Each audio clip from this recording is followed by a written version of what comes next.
Alors, avant d'attaquer le système digestif et le métabolisme, je voulais voir avec vous quelques notions de base de chimie qui vont être essentielles pour la suite, hein, pour bien appréhender et comprendre le métabolisme et le système digestif.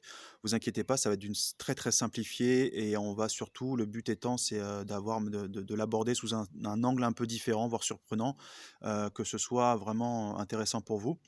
Donc on est parti. Donc un atome est composé d'un nucléon, un noyau. Donc le noyau s'appelle un nucléon, autour duquel gravitent des électrons. Le nucléon donc est composé de protons et de neutrons. Donc les protons de charge positive plus et les neutrons qui sont neutres.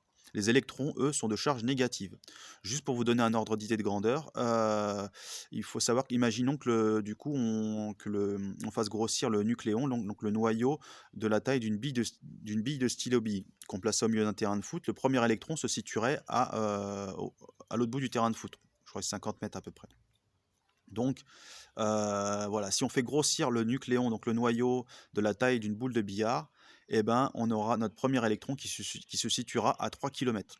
Donc, vous voyez les ordres de grandeur. Donc, en fait, toute la matière, tout l'univers, en fait, est créé de vide, plus ou moins. Donc, c'est assez surprenant. Mais donc, ouais, ça laisse à réfléchir. Un atome est électriquement neutre, c'est-à-dire qu'il a autant de protons que d'électrons.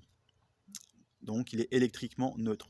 Si ce n'est pas le cas, c'est-à-dire qu'il a un électron en plus ou en moins par rapport au proton, l'atome se transforme en ion, soit positif, soit négatif. Donc il est instable.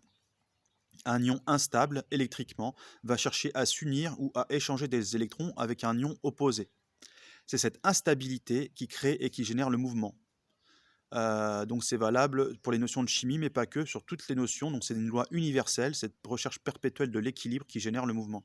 Si tout était équilibré, il n'y aurait pas de mouvement. Et en gros, c'est cette recherche du mouvement universel qui génère le mouvement. On le retrouve dans tout, hein. Là, on l'a vu avec les atomes. On peut le voir aussi, par exemple, l'électricité, la foudre, ce rééquilibrage de pression entre le plus et le moins. Donc une charge positive qui vient venir se rééquilibrer avec une charge négative, parce qu'en fait, la différence est trop importante. On le voit aussi avec les vents, entre l'anticyclone et la dépression. Donc on a une pression positive d'un côté et une dépression de l'autre. Et ben du coup, il y a ça va générer des vents. Et du coup, c'est ça qui génère les vents et qui crée du mouvement. On va le voir plus tard aussi avec, par exemple, les échanges qu'il y a au niveau des alvéoles pulmonaires entre l'oxygène et le CO2.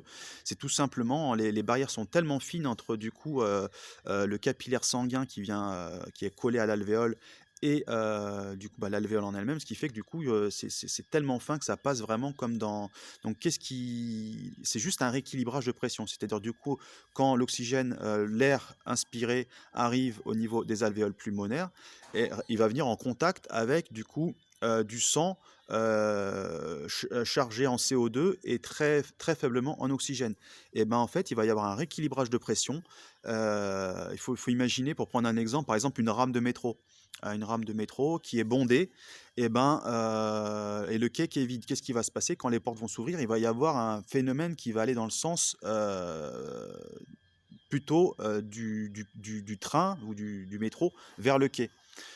Si par exemple le train est bondé et puis il y a quelques personnes qui essayent de rentrer, ils vont avoir du mal à rentrer puisque la pression positive elle est dans la rame de métro par exemple.